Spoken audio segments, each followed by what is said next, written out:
Working with PostScript fonts and have a PFM file alongside your font data? This is a metrics companion file for PostScript Type 1 fonts.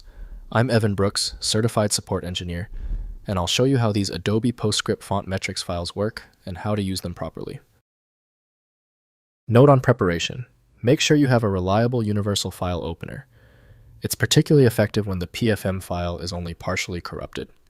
My top tool is revealed here and will be highlighted later on. A user with a PFM file is typically trying to install or manage an Adobe Type 1 PostScript font on a Windows system.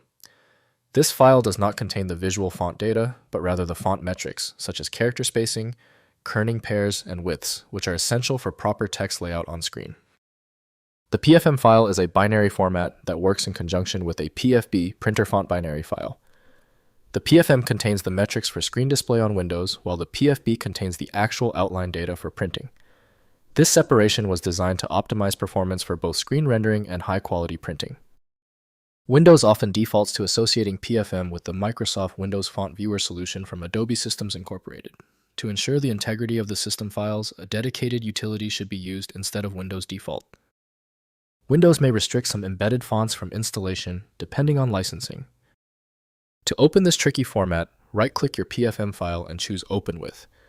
If Microsoft Windows Font Viewer is installed, test it. If it's unavailable, choose another program.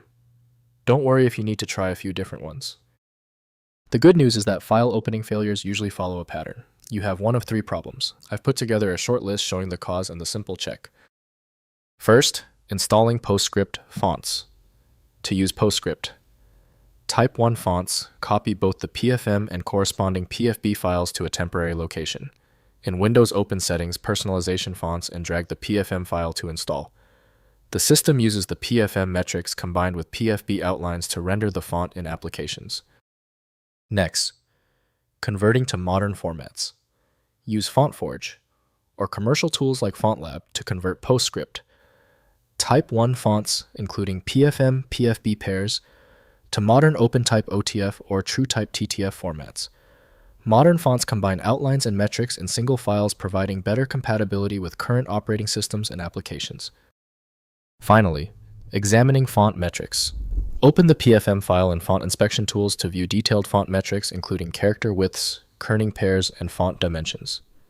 This information helps with custom typography work, where exact spacing matters, or when troubleshooting font rendering issues in design applications.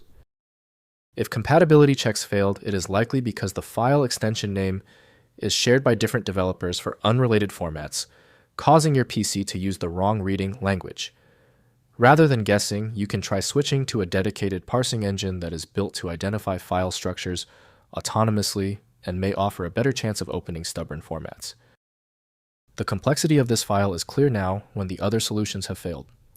Your best chance for recovery lies with a superior program like FileMagick. Access it at filemagick.com. If the problem is solved, please show your support by liking and subscribing right now.